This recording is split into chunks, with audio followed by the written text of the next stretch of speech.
I'm a barista at a coffee shop for the dead. Yeah, you heard that right. And before you ask, no, I'm not dead. I'm a clairvoyant of sorts. As cliché as it sounds, I can see the deceased. That's what drew me to this little hole-in-the-wall coffee shop in the first place. Well, that and my dire need for employment. I had just graduated from high school, and I was struggling to find my purpose in the world. I wasn't smart enough to make it into a decent 4-year college, and I wasn't exactly cut out for trade school either. On top of that, my parents were going to kick me out if I didn't find a job soon. That's when I stumbled upon Aftermath Coffee. My eyes lit up when they fell on the peeling yellow "We're hiring" sign. It boasted a ridiculously high starting pay compared to similar jobs in the area. I just knew that it was a job for me. Without hesitation, I yanked the door open and walked in. Should I have put a little bit more thought into it? Probably. Did I care? Not at all. I marched straight up to the counter, where a lanky 20-something-year-old man stood. Though his eyes were shrouded by black, greasy bangs, I could see them grow wide as dinner plates as I approached. "Hey, my name's Collar. You guys are hiring, right?" I said, maintaining fierce eye contact as the flustered barista hurriedly averted his gaze. You can see me." I mentally facepalmed myself. I thought there was something strange about him. How did I not notice it sooner? The barista was dead. You see, dead people have this aura about them. It's how I've always been able to easily differentiate between the living and the deceased. There's a sort of black cloud that follows them, a swarm of darkness that clings to their presence, like cigarette smoke. And this guy was no exception. "Oh, yeah. So, are you hiring or not?" His pallid face began to twist in confusion. "Hold on, let me get this straight.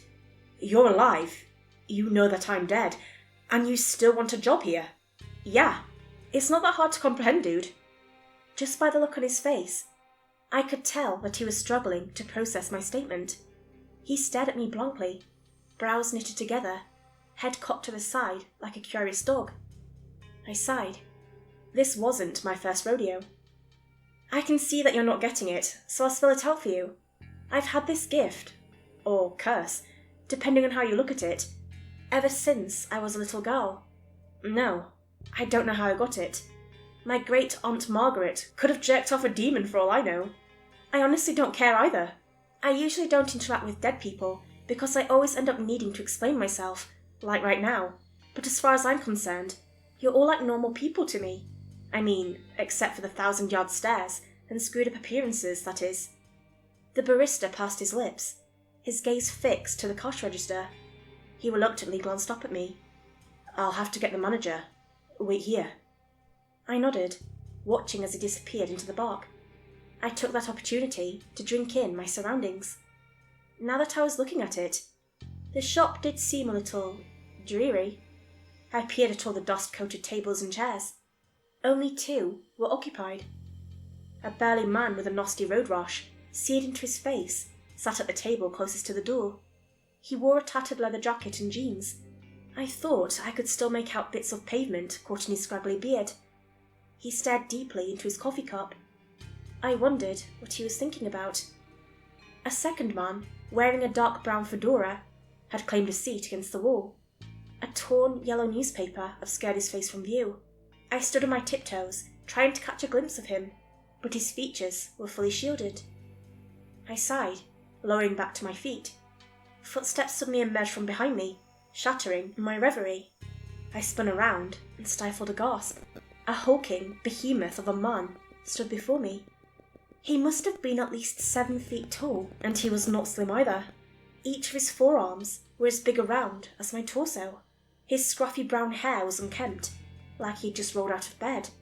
He was by far the biggest dead man, or man in general for that matter, that I had ever laid eyes on. The barista stared at the ground as that absolute beast of a human spoke. "You are looking for a job, yes?" he bellowed in a heavy Russian accent. I timidly nodded. Yeah." He grinned, showcasing rows of jagged, yellow teeth. "Good. Come to office. I diligently obeyed, mirroring his monstrous steps, until we found ourselves standing in a cramped, cluttered room. Papers were strewn everywhere, and there was a distinct, putrid stench to it. It was so strong, so all-encompassing. I thought something had died in there. As I would come to find out later, something had. I am Ivan. Your name? He asked, shutting the door. Kala. Nice to meet you, I said, trying to subdue the tremble in my hand as I extended it to him. Pleasure is mine. Sit, Ivan ordered, ignoring my gesture. Rude, I mumbled, pulling out the dingy wooden seat before me. Ivan plopped down behind his desk. The chair groaned under his weight. He leaned forward, that devious smile returning to his lips. How old are you, girl? I rolled my eyes. First off, my name is Kala, not Gal, and I'm 18. Good, good. When you can start? I stared at him blankly for a moment. Don't you want to see my resume first? I said, beginning to rummage through my purse. Just let me... Ivan held up a meaty hand. Not necessary. Job is yours. Answer, please, Miss Kala. My eyes lit up. I was expecting the job search to last weeks, possibly even months. Could it really have been that easy? Great! I can start whenever. I have nothing but time, I said, beaming back at him. Excellent. First shift start now, Ivan smirked, digging under the desk. He produced a faded green apron and tossed it to me. I gracefully dropped it on the floor. Really? I didn't mean right that minute. I guess I should have been more specific. Stephen will train. Talk with him, he said, standing to lead me out the door. Okay, but Stephen will answer question.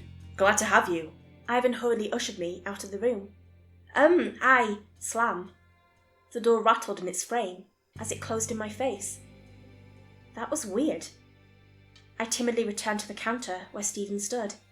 His striking brown eyes locked with mine, and a glimmer of hope flashed across them. I'm guessing that you got the job. Yeah, I did. Ivan said that you'll be training me. A smile began to inch across Stephen's face. Congratulations. Welcome to Aftermath. I won't bore you with the details of the training process. You came here to hear about my strangest shift, not my first one. That's a tale for another day. I'd been working at Aftermath for a little over a year when it happened. The regular, right, Frank? Yep, you know me so well, Kala. You remember the biker that I mentioned earlier, right? Yeah, that's Frank. That'll be $7.13. Anything else? Yeah, he said, slapping a crumpled 10 onto the counter. Your soul. He stared at me intensely. I narrowed my eyes on him. Frank, you tell me the same joke every day. It doesn't get any funnier the 500th time you say it, I grumbled, handing him his change. Come on, Kala. Would it kill you to give me a chuckle every once in a while? Where's your sense of humour? It died when I started working here. Buzzkill, he muttered as he slunk away. I was putting the finishing touches on Frank's blonde espresso when I felt it. A presence. Something dark. Sinister almost. That feeling used to startle me. Not anymore, though. I turned to find a man in a brown fedora with a newspaper tucked under his arm. I stifled a scream. Remember that other guy I told you about? That's Nona, short for no name. The problem? I'd never seen him without that newspaper hiding his face. His hat was angled downwards, so I still couldn't see his features, but the fact that he was so exposed in that moment, it frightened me. He's coming. My heart thumped furiously against my ribcage. My head began to spin, and I nearly dropped Frank's coffee. I had never heard Nona speak before. It sounded like his meals consisted solely of broken glass and 2 packs of cigarettes for dessert. What? He's coming. Beware. Nona shuffled away, claiming his normal seat at the back of the shop. I turned to Stephen. His eyes looked like they were about to pop out of his skull. Have you ever heard him talk? I whispered, voice trembling. No, never. I didn't know he could. Stephen's face drained of colour. He leaned against the counter for support. "What did he mean by that?" I asked, struggling to comprehend Nona's cryptic message. "No clue.